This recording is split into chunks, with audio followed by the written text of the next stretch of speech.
hadapi hariku dengan senyuman gembira. Tak ada ragu dalam hatiku, karena Buddha Dhamma akan menerangiku. Ku kan pergi merasakan indahnya dunia tanpa usikan kesedihan. Dharma yang telah kau ajarkan buatku mengerti. Ku merasakan kesejukan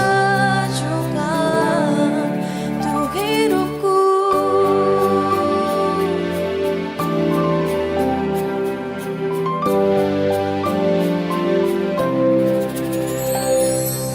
Hari ini ku langkahkan kakiku dengan ceria, penuh bahagia. Hari ini ku hadapi hariku dengan senyuman gembira. Tak ada ragu dalam hatiku, karena Buddha Dhamma akan menerangiku. Ku kan pergi merasakan indahnya dunia tanpa usikan kesedihan. Dhamma yang telah kau ajarkan buatku mengerti. Ku kan rasakan kesejukan untuk hidupku.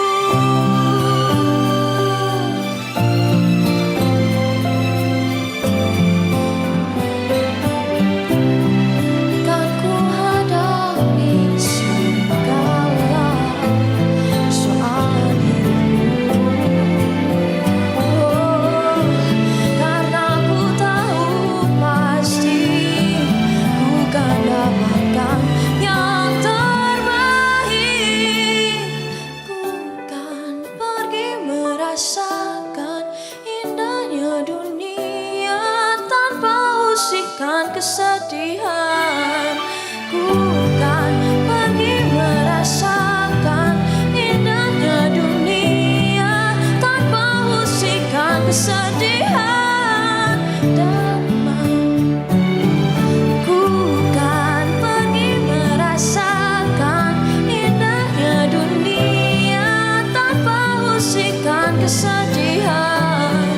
Dharma yang telah kau ajarkan buatku mengerti. Ku kan rasakan kesejukan untuk hidupku.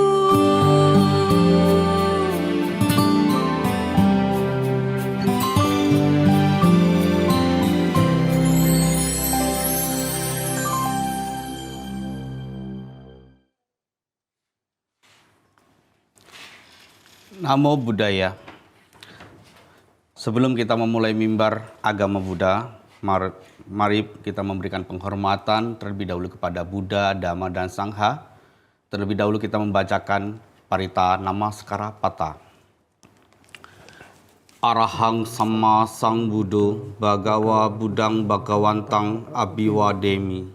Swakato Bhagawata Dhammo Dhammang Namasami.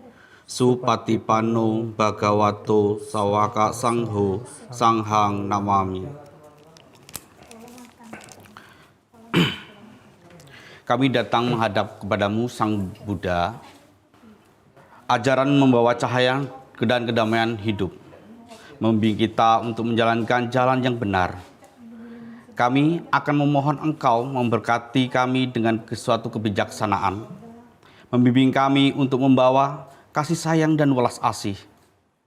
Dan tolonglah kami agar kami bisa mengamalkan Dhamma dalam kehidupan sehari-hari. Semoga semua makhluk berbahagia, bebas dari suatu penderitaan. Pemirsa TVRI Sumatera Selatan yang berbahagia, berjumpa kembali dengan kami dalam acara Mimbar Agama Buddha dengan saya, Eko Viryanadi, yang akan memandu acara selama 1 jam yang ke depan. Pemirsa TVRI Sumatera Selatan dimanapun Anda berada. Ritual dalam agama Buddha membawa bukan hanya sekedar tradisi, tetapi juga cara untuk mendekatkan diri kepada kebijaksanaan pencerahan. Kita membahas beberapa ritual penting serta bagaimana cara praktek dalam kehidupan sehari-hari. Nah, tanpa berpanjang kata, mari kita sambut pembicara kita atau narasumber kita, Bapak Andre Wijaya, SPD, SPSI, MTI, MPD. Jabatannya adalah Guru Agama Buddha, SMP Kusuma Bangsa, dan juga menjadi penyuluh agama Buddha. Beliau akan membagikan pengetahuan tentang ritual dan spiritual dalam agama Buddha. Maka dengan ini kami persilakan Bapak Andre. Namo Buddhaya Bapak Andre. Namo Buddhaya Pak Eko. Baiklah, ini untuk selanjutnya materi spiritual dan spiritual akan dijelaskan oleh Bapak Andre. Bapak Andre, kami persilakan. Namo Sang Hyang Adi Budaya, Namo Buddhaya. Pemirsa TVRI yang berbahagia, tema kita pada hari ini adalah tentang ritual dan spiritual. Ada dua hal yang berbeda, ritual dan spiritual.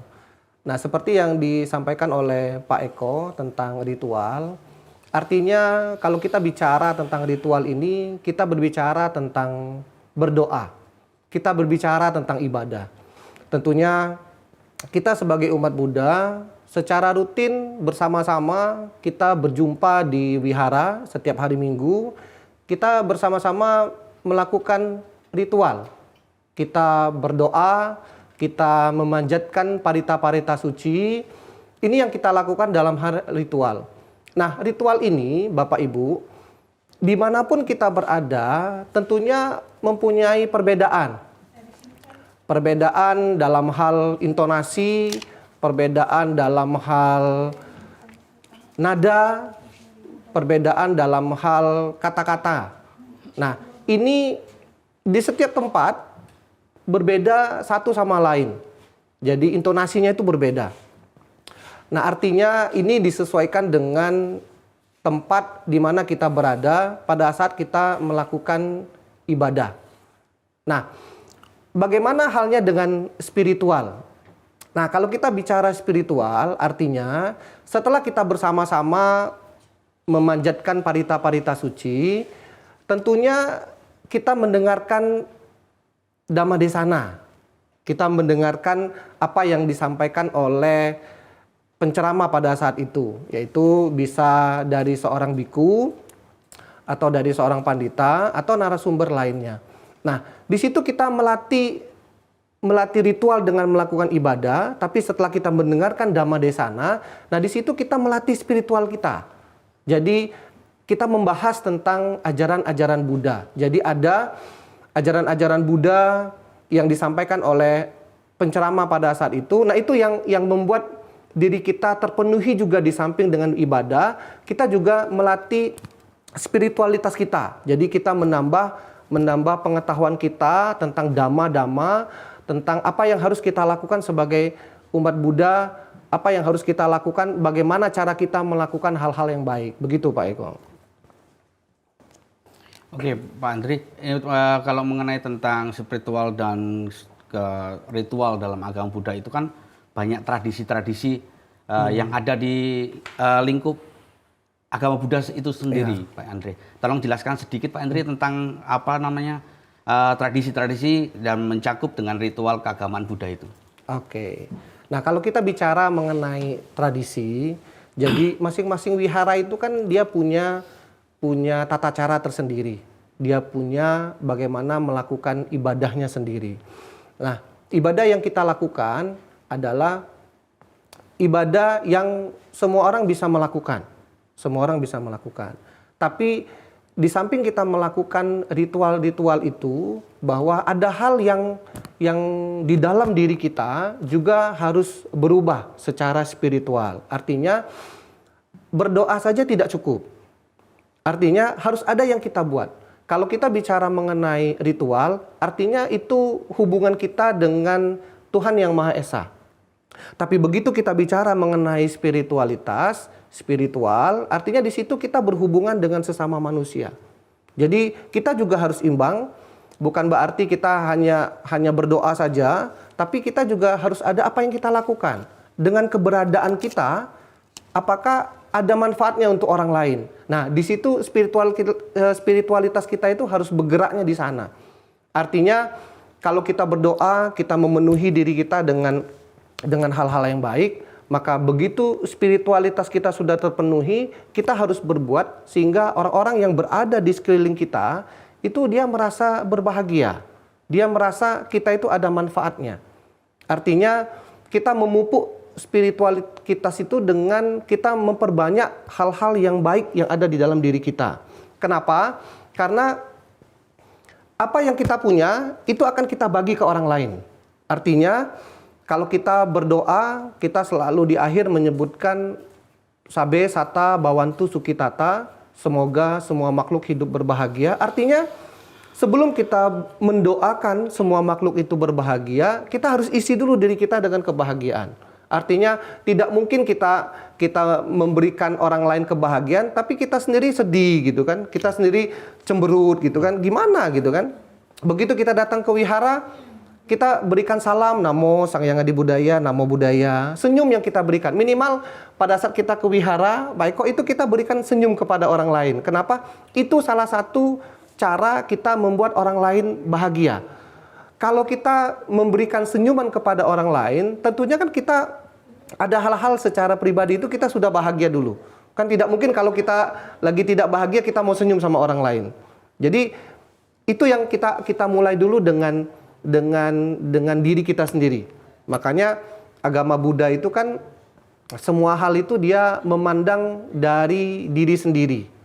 Artinya pada saat kita datang ke wihara, kita mau disapa orang, nah tentunya kita harus menyapa orang dulu. Kan ada juga orang ngomong datang ke wihara kita disapa oleh orang gitu kan. Artinya kan kita harus mulai dari diri kita dulu. Jadi kalau kita bilang orang lain sombong gitu kan, nah kita kan harus negur dulu.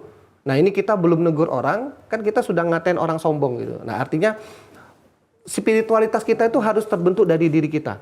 Kita harus isi diri kita dengan hal-hal yang baik, isi diri kita dengan hal-hal yang bahagia, sehingga hal-hal yang baik, hal-hal yang bahagia itu yang nanti akan dirasakan oleh orang lain. Jadi keberadaan kita itu menjadi hal yang dirindukan oleh semua orang. Jadi kalau dengan tidak adanya kita ternyata tidak ada apa-apa, artinya kan keberadaan kita itu tidak memberikan efek yang baik untuk orang lain. Makanya begitu pada saat kita melakukan ritual, kita melakukan ibadah, kita melakukan tradisi, misalkan kita mengikuti tradisi Theravada, kita membacakan doa dalam bahasa Pali Sanskerta seperti biasa. Nah, itu kan melatih hubungan kita, ritual kita secara keagamaan. Nah, begitu kita bicara tentang spiritualitas, harus ada yang berubah di dalam diri kita. Jangan nanti kalau kita ngomong rajin kita berdoa, rajin kita beribadah, nanti kita rajin juga ngatain orang gitu kan. Ya, jadi apa yang berubah di diri kita? Makanya begitu kita bicara mengenai ritual, kita bicara mengenai doa, maka di situ kita juga belajar mengenai spiritual. Nah, di situ tadi yang membuat diri kita itu berbeda sama orang lain. Baik kok. Jadi tidak mungkin kita mau memberikan kebahagiaan kepada orang lain, tapi kita sendiri tidak bahagia. Tidak mungkin kita bisa memberikan dhamma kepada orang lain, gitu kan? Tapi kita sendiri tidak belajar mengenai dhamma. Nah, begitu Pak Eko. Oke, Pak Andre, berarti intinya adalah selain kita belajar atau berdoa tadi atau membacakan parita tadi juga harus mempraktekkan dalam kehidupan sehari-hari ya Pak. Iya, harus. Oke, pemirsa TVRI Sumatera Selatan yang berbahagia, selanjutnya pembahasan tentang spiritual dan spiritual Mari kita saksikan dalam pesan-pesan berikut ini.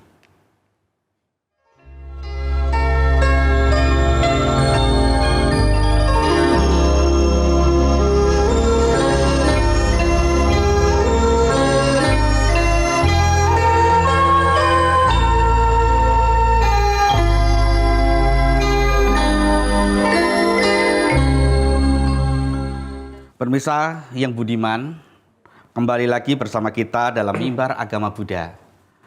Tadi Bapak Andre sudah menjelaskan ada 2 tentang ritual berkaitan dengan puja bakti di setiap wihara, mempunyai khusus sendiri sehingga berbeda cara intonasi atau bahasa.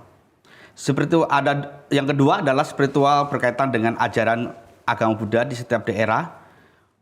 Itu selalu sama atau juga mengalami suatu perbedaan. Mohon Bapak Andri untuk menjelaskan sedikit lagi tentang 2 konsep tadi. Bapak Andri, kami silakan. Oke, jadi begini Pak Eko. Jadi ritual ini kan berbeda di setiap tempat. Jadi kalau kita bicara intonasi kan ada logat yang berbeda. Nah, kalau kita bicara mengenai tata cara kita membaca parita, kalau di daerah Jawa mungkin dia baca paritanya ada juga dalam bahasa Jawa. Nah, gitu kan. Artinya di sini kan di setiap tempat yang kita kunjungi atau di setiap tempat kalau kita berdoa, tentunya kita harus menyesuaikan diri. Menyesuaikan diri di mana kita membacakan doa. Nah, tapi kalau kita bicara mengenai spiritualitas, nah spiritualitas ini kan berkaitan tentang ajaran Buddha. Nah, ajaran Buddha itu dimanapun kita berada, selalu yang diajarkan adalah sama. Kalau kita bicara mengenai 4 kesunyataan mulia, yaitu di dalam hukum kesunyataan itu ada 4 kesunyataan mulia, Catur Arya Sacani. Nah, di situ kan kalau dia bicara kesunyataan tentang adanya duka, kesunyataan tentang asal mula duka, kesunyataan tentang lenyapnya duka, kesunyataan tentang jalan menuju lenyapnya duka. Nah, kalau dalam bentuk keseharian yang kita alami, itu kan kita anggap saja sebagai sebuah masalah gitu kan. Kita tahu dulu adanya masalah gitu kan. Gimana nih masalah ini bisa muncul gitu kan. Siapa yang tidak pernah mengalami masalah? Semua orang pernah mengalami masalah. Kalau kita bicara pada saat kita dulu sekolah, waktu di SD, kita pengen cepat-cepat lulus SMP gitu. Tapi begitu di SMP, setelah kita menikmati sekolah, kita juga pengen cepat lulus juga gitu kan. Kita pengen cepat lulus SMA gitu. Nah, begitu kita di SMA, kita pengen cepat lulus juga. Kita pengen kuliah. Setelah kuliah apakah selesai? Belum selesai juga gitu kan. Begitu kita kuliah, kita mikir mau cepat selesai, kita mau cari kerja atau kita buka usaha. Kalau kita sudah bekerja atau sudah mau buka usaha, apakah selesai? Belum selesai juga gitu kan. Tetap berlanjut juga. Nah, artinya 4 kesunyataan mulia mengenai ajaran Buddha ini ada di dalam lingkungan kita, ada di dalam keseharian kita. Nah, artinya berbicara mengenai ritual dan spiritualitas ini bukan kita mencari ada yang dominan, ada yang tidak dominan, bukan. Tapi artinya ini yang harus kita imbangin. Bahwa rajin kita beribadah, kita harus rajin juga melatih diri kita dengan mengisi pikiran dan hati kita dengan ajaran Buddha. Supaya kita bisa imbang. Artinya berdoa kita rajin gitu kan. Cara beragama kita juga rajin. Artinya beragama itu kan harus ada yang berubah di dalam diri kita. Jadi kalau dulu mungkin kita gosipnya 5 orang gitu kan. Nah, sekarang mesti berubah gitu kan. Berangsur-angsur gosipnya mulai dihilangin. Mulai dari 4, 3, 2, 1 atau kita tidak gosip sama sekali. Artinya beragama kita itu harus memperbaiki diri kita secara keseluruhan. Jadi rajin kita beribadah, rajin kita belajar mengenai agama, rajin kita melatih diri kita dengan spiritualitas, artinya itu akan membuat diri kita makin lama makin baik. Nah, kalau kita bicara mengenai ritual dan spiritualitas, artinya ini harus dimulai dari sejak dini, Pak Eko. Jadi ini harus dimulai dari sejak dini. Tentunya kita sangat berbahagia sekali kalau ibu-ibu atau bapak-bapak yang sudah mempunyai anak yang secara rutin mengajak anaknya untuk ke wihara, untuk belajar mengenai ajaran agama. Minimal ikut sekolah minggu lah, ikut sekolah minggu. Artinya kita berbahagia kalau pasangan muda, pasangan ibu-ibu, bapak yang mempunyai anak-anak kecil yang sudah memperkenalkan anak-anaknya datang untuk ke wihara, belajar mengenai doa secara agama Buddha, kemudian dia mendengarkan Dhamma Desana, dia berceramah, dia mendengarkan ajaran Buddha. Nah, di situ kita sangat berbangga sekali bahwa anak-anak mulai dikenalkan. Karena anak-anak ini kan mumpung kalau dia masih sekolah itu kan kita bisa mengisi hari-harinya dengan hal-hal yang baik. Karena kita harapkan anak-anak ini kan kalau dia mendapatkan jiwanya, hatinya dengan hal-hal yang baik, sehingga nanti dalam pergaulan dia muncul juga hal-hal yang baik. Jadi begitu kita melatih dia dengan ritual, kita mengharapkan spiritualnya juga penuh, artinya di situ nanti dia mengalami perubahan tingkah laku.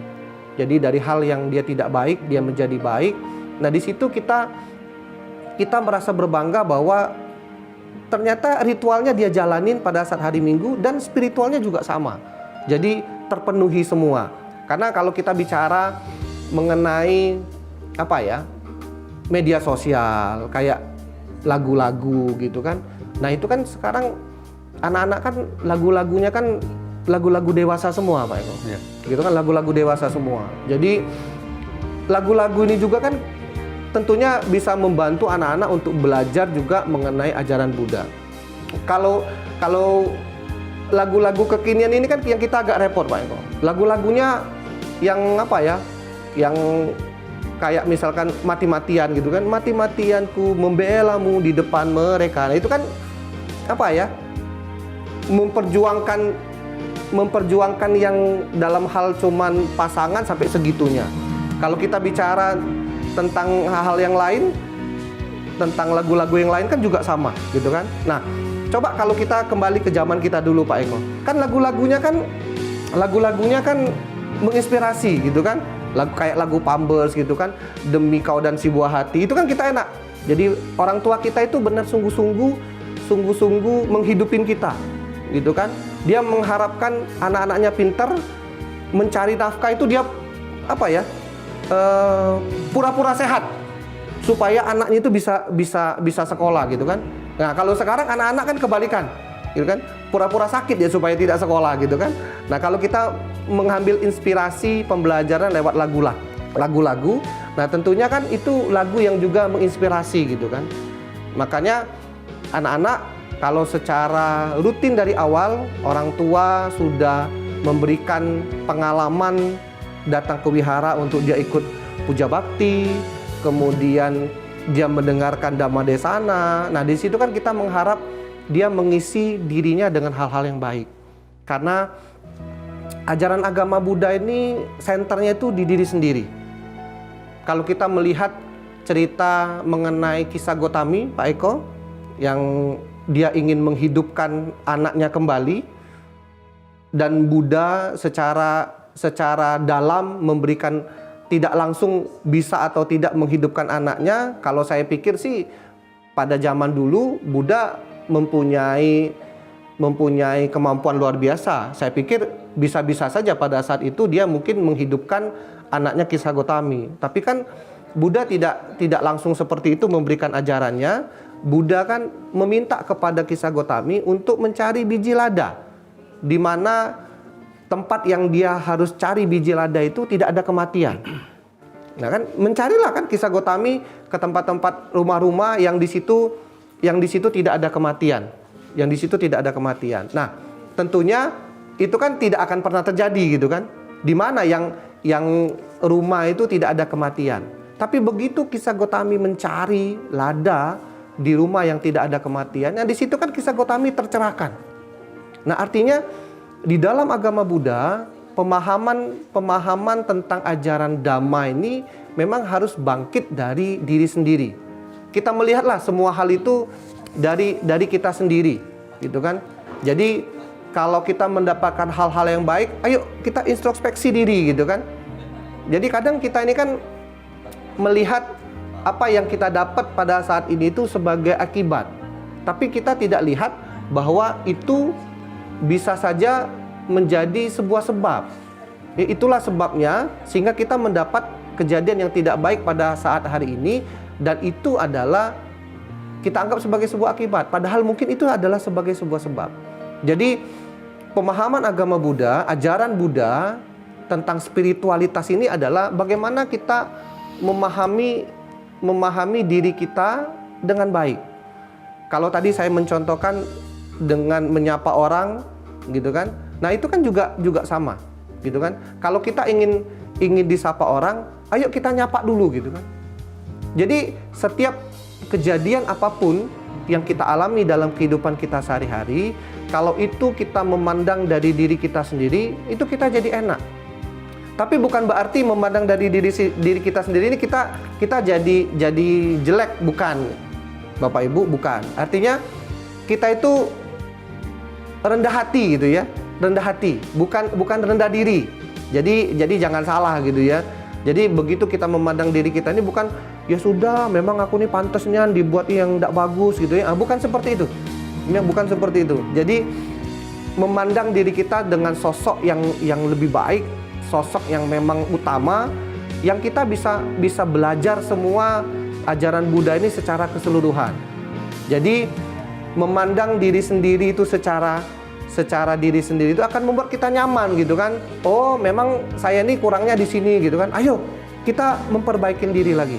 Jadi spiritualitas kita itu yang kita dapat dari kita mendengarkan ajaran Buddha, ajaran Dhamma ini adalah membuat diri kita menjadi tangguh, gitu kan.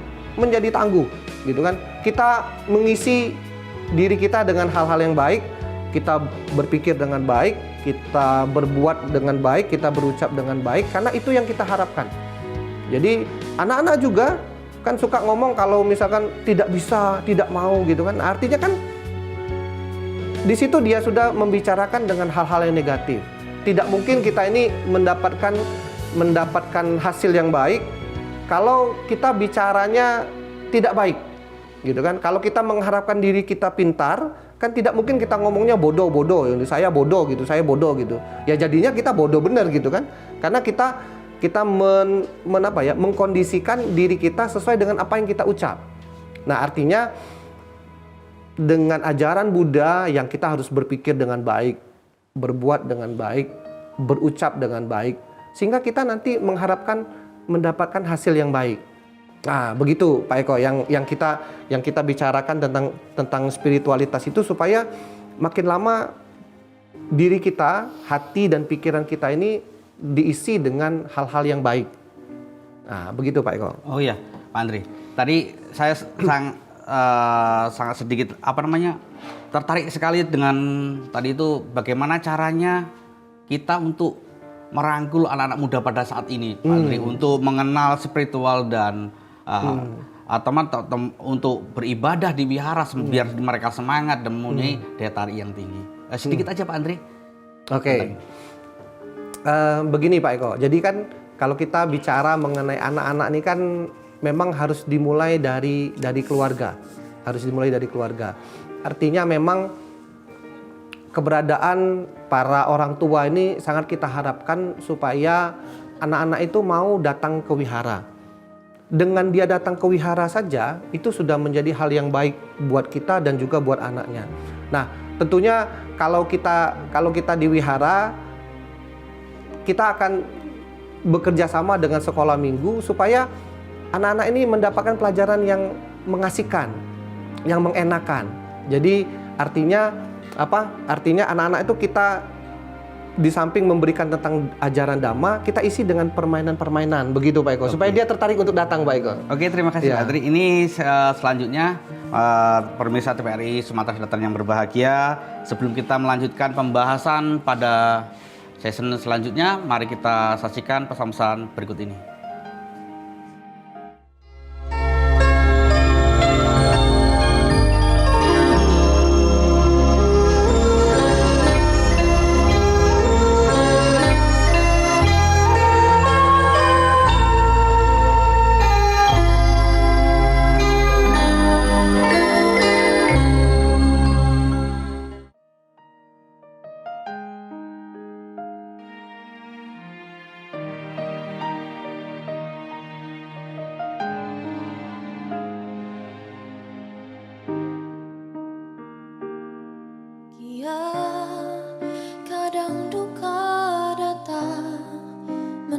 serba jejak langkahku, namun ku kan selalu sadari segala yang terjadi memang buatku sendiri. Biar ku hapus keraguan, hapus kebimbangan yang hentikan mimpi-mimpi, karena kau ada di sini membuat hatiku tegar hadapi semua. Terima kasih kau telah tunjukkan aku dharmamu yang membuat tentram hatiku. Ku kan selalu bersyukur dan ku kan tersenyum segala yang terjadi indah pada waktunya.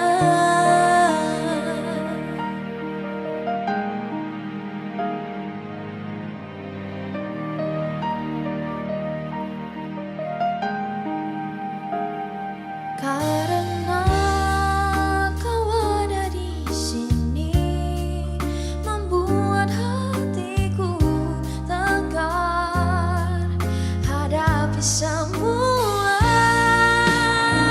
Terima kasih kau telah tunjukkan aku dharmamu yang membuat tentram hatiku. Ku kan selalu bersyukur dan ku kan tersenyum segala yang terjadi indah pada waktunya. Dan takkan pernah ku menyerah untuk terus menggapai bahagia.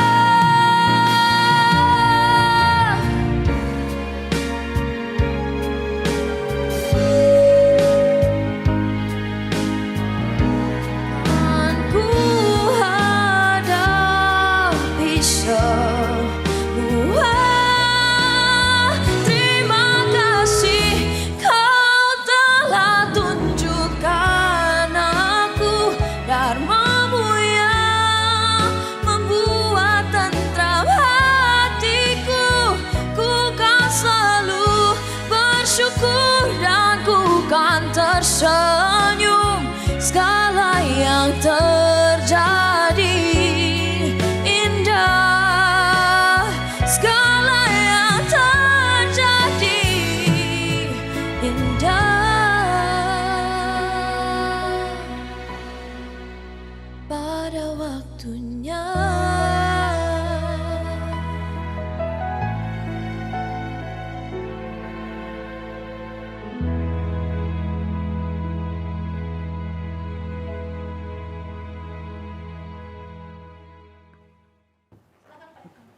Pemirsa yang budiman, kembali lagi bersama kita dalam Mimbar Agama Buddha. Oke, Bapak Andre tadi sedikit tentang bagaimana konsepnya cara untuk anak-anak muda pada saat ini biar tertarik untuk memuja bakti, sembahyang di wihara, tertarik pada itu. Nah, tentunya orang tuanya juga harus kasih motivasi. Trik apa untuk supaya mereka itu tertarik dalam belajar dalam agama Buddha itu, Pak Andre? Silakan Pak Andre. Oke. Kalau tadi kita bicara mengenai anak-anak remaja, anak-anak sekolah, tentunya anak-anak ini kan punya masa, Pak Eko ya. Jadi kalau kita bicara mengenai golden age, nah di situ tentunya mau tidak mau 100% itu anak-anak mendapatkan pendidikan yang utama, pendidikan yang pertama itu dari orang tua. Nah, karena pada masa itu dia 100% tergantung dengan kita, informasi-informasi hal apapun yang dibutuhkan oleh anak pada saat itu dibutuhkan oleh dia dan dia dapat dari orang tua. Nah, tentunya di situ peran serta orang tua sangat kita harapkan sekali. Hampir 100% itu kita harapkan sama sekali. Pengenalan ajaran Buddha yang kalau kita bicara mengenai ritual dan spiritualitas tadi, yang kita mengharapkan anak-anak ritual dulu, dia datang dulu ke wihara. Nah, tentunya itu yang kita harapkan adalah bantuan dari Bapak Ibu orang tua yang secara aktif membawa anak-anaknya ke wihara. Nah, kalau kita bicara mengenai anak remaja, tentunya ini konsepnya sudah berbeda, Pak Eko. Artinya kita mengharapkan anak-anak dengan kesadaran sendiri untuk dia datang ke wihara. Nah, apa yang bisa kita lakukan? Tentunya anak-anak ini kan kita harus kenalkan dulu. Ajaran Buddha itu seperti apa? Nah, dengan kekinian tentunya kita tidak bisa memberikan ajaran Buddha itu sama seperti zamannya kita gitu kan. Zamannya kita ini kan zaman kolonial, Pak Eko. Jadi kalau anak-anak sekarang zamannya milenial ini kan beda. Kita harus kenalkan dia dengan media sosial. Bagaimana kegiatan-kegiatan yang ada di wihara. Kalau kita bisa mempromosikan tentang di samping mereka datang ke wihara, ada hal lain yang dia bisa dapat, misalkan di sekolah minggu, dia bisa dapat tentang ajaran Buddha lewat dari permainan, kan? Lewat dari permainan. Permainan ini kan banyak kita bisa buat. Jadi bisa dari teka-teki silang kita bisa buat permainan, kemudian menyusun kata, atau kita coba permainan langsung yang di situ kita menyebutkan tentang istilah-istilah dalam agama Buddha. Nah, tentunya ini yang kita harapkan anak-anak itu dengan keikhlasan sendiri dia datang gitu kan. Di samping mungkin ada juga anak-anak sekolah yang dia datang itu kan justru dia pengen ketemu sama temennya dari sekolah yang lain. Nah, tentunya kita juga mengharapkan anak-anak ini dia juga mendapatkan pendidikan agama itu juga di sekolah ya. Nah, di sekolah itu kan dia mendapatkan ajaran Buddha itu dengan sedemikian menariknya sehingga dia harus mencari di mana lagi yang dia bisa dapetin. Nah, kalau kita di wihara, nah tentunya kita memberikan hal-hal yang baik. Jadi anak-anak kita kasih tahu bahwa di dalam ajaran Buddha itu terdapat banyak sekali ajaran-ajaran yang dia bisa dapatkan untuk mengembangkan diri. Kalau kita bicara mengenai mereka harus konsentrasi, gitu kan? Harus konsentrasi. Kalau sekarang di beberapa sekolah kan sudah ada istilahnya mindfulness, gitu kan? Nah, kalau kita di wihara kita juga bisa mengenalkan kepada anak-anak tentang meditasi. Nah, meditasi ini kan kalau kita bicara pada saat dia melakukan meditasi di wihara, tentunya kan dia harus ada posisinya. Dia harus dalam wihara, duduknya harus bersila gitu kan. Tapi kalau dia di dalam sekolah, kita bisa mengatakan bahwa pada saat anak-anak konsentrasi untuk belajar, memperhatikan gurunya menjelaskan, itu salah satu cara dia melakukan yang namanya konsentrasi. Nah, artinya di situ kita diselipkan mengenai ajaran-ajaran Buddha. Kalau misalkan dia ngomong susah, tidak bisa gitu kan. Nah, bagaimana kita secara positif memberikan bahwa di dalam agama Buddha itu ada yang namanya perbuatan baik melalui pikiran, perbuatan baik melalui ucapan, dan perbuatan baik melalui badan jasmani. Nah, di situ kan kita bisa masukkan juga kan. Kemudian kalau kita lihat dalam salah satu parita, misalkan dalam Karanemeta Sutta, yang di situ ada tentang kata-kata mudah dilayani. Maka anak-anak sekarang kita kenalkan dengan istilahnya 3M gitu ya. Bukan 3M merek kaca film mobil Pak Eko ya, bukan. Artinya ini 3M ini adalah anak-anak itu mudah dilayani. Mudah dilayani, mudah diomongin, kan? Mudah diatur, gitu kan. Nah, artinya kalau kita bicara mengenai 3M ini nanti berkaitan dengan pikiran, dengan ucapan, juga dengan perbuatan, gitu kan. Nah, jadi melihat apa yang nanti dia alami, yang dia rasakan pada saat di dalam pembelajaran. Nah, di situ nanti kita baru masuk tentang ajaran Buddha. Ajaran Buddha itu ada di sekeliling kita loh, gitu. Kalau saya tadi jelasin mengenai 4 kesunyataan mulia, gitu kan, 4 kesunyataan mulia.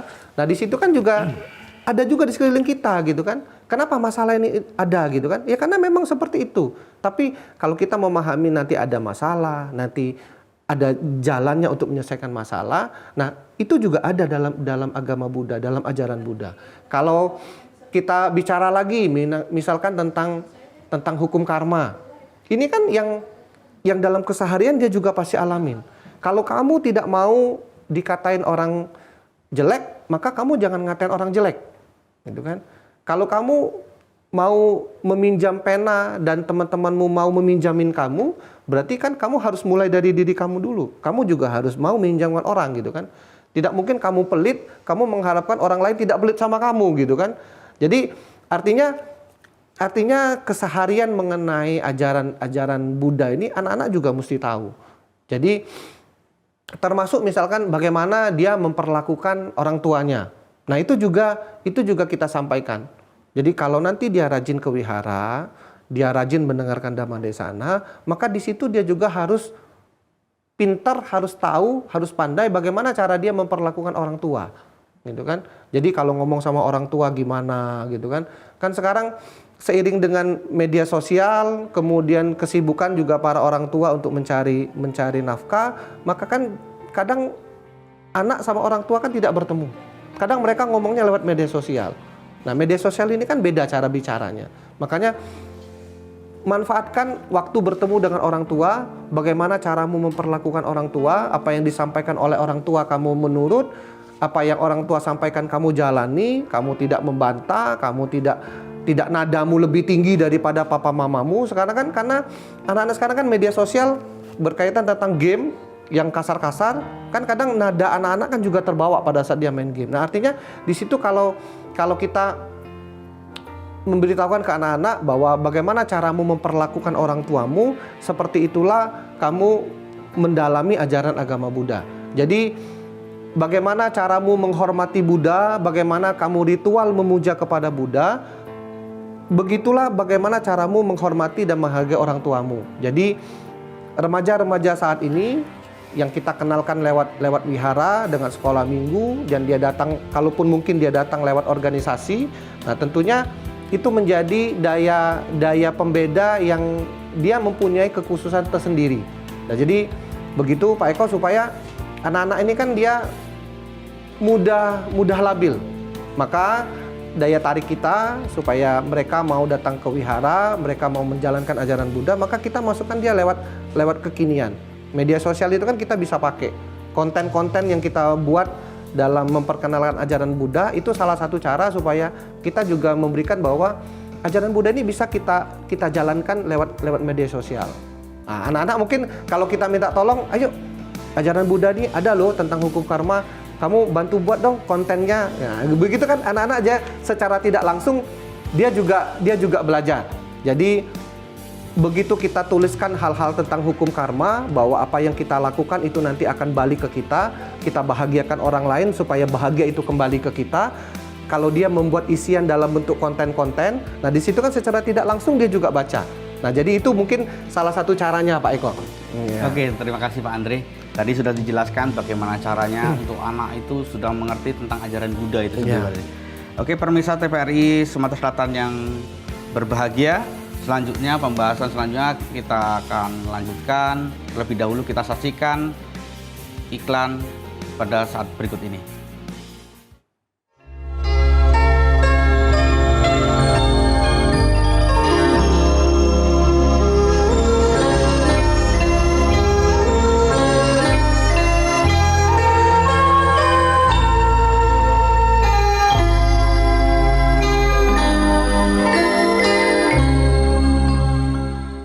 Pemirsa TVRI yang berbahagia, demikianlah tadi mimbar agama Buddha dengan tema ritual dan struktural dalam agama Buddha. Sebelumnya kita tutup, kami mohon kepada Bapak untuk menyampaikan kesimpulan dalam tema ritual dan spiritual dalam agama Buddha. Bapak Andre, kami silakan. Baik Bapak Ibu, jadi tema kita pada hari ini adalah tentang ritual dan spiritual. Artinya kalau kita bicara ritual, kita bicara tentang doa, ibadah. Kalau kita bicara mengenai spiritualitas, kita mengisi diri kita dengan ajaran-ajaran Buddha. Nah, artinya ini berjalan seiring. Artinya berdoa saja tidak cukup, kita harus mengisi diri kita dengan ajaran-ajaran Buddha supaya ajaran-ajaran Buddha itu melekat di diri kita. Kalau ajaran Buddha sudah melekat di diri kita, maka begitu kita berinteraksi sesama manusia, itu yang akan kita keluarkan. Artinya kalau kita bicara mengenai ritual tentang doa, itu adalah hubungan kita dengan Tuhan Yang Maha Esa. Maka pada saat kita bicara mengenai ritual spiritual, artinya itu kita bicara dengan sesama kita. Bagaimana cara kita memperlakukan orang lain, terutama untuk orang-orang di bawah kita. Nah, itulah cerminan dari spiritual kita yang memang benar-benar memahami esensi dari ajaran Buddha itu sendiri. Jadi kalau kita bicara misalkan berbuat baik, kalau berbuat baik dengan orang yang berbuat baik dengan kita, itu biasa. Itu biasa. Dan itu kita mungkin boleh saja tidak menyatakan itu perbuatan baik, karena itu biasa. Tapi mungkin tidak kita melakukan perbuatan baik dengan orang yang tidak baik dengan kita. Nah, itu baru luar biasa. Gitu kan? Nah, itu kan kita harus isi dulu diri kita kan dengan hal-hal yang baik dulu supaya kita mau keluarkan dia jadi hal yang baik. Karena kalau kita bicara mengenai balik-balik ke diri sendiri, itu harus dengan kekuatan yang benar gitu kan, hati dan pikiran yang memang benar-benar kuat, yang dalam, sehingga kita mau melaksanakan yang namanya ajaran Buddha itu sendiri.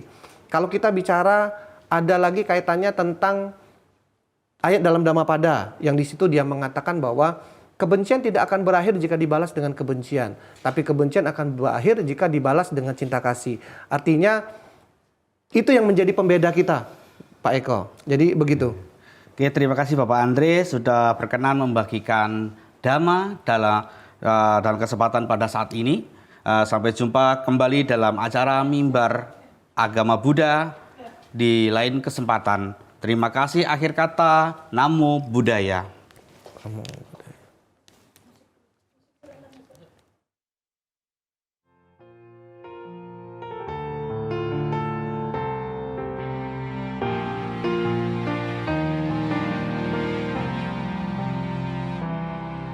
Betapa indahnya dunia ini bila kita saling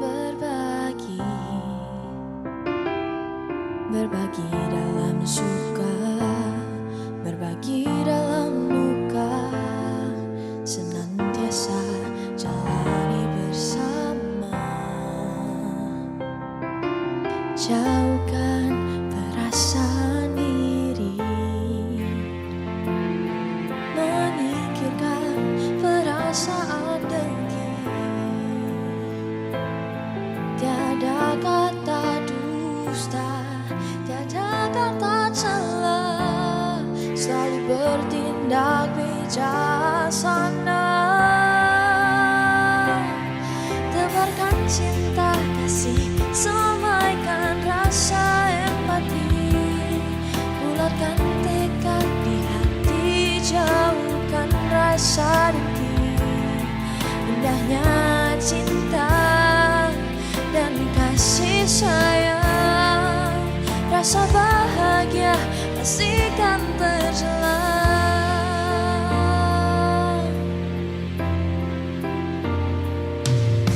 Jauhkan perasaan iri, menyingkirkan perasaan dengki. Tiada kata dusta, tiada kata celah, selalu bertindak bijaksana.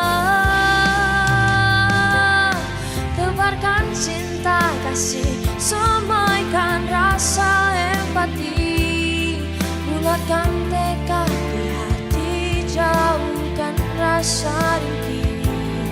Indahnya cinta dan kasih sayang, rasa bahagia pastikan terjelas. Indahnya kasih, indahnya berbagi, bahagialah insan di bumi. Oh, rantangkan persahabatan menuju masa depan.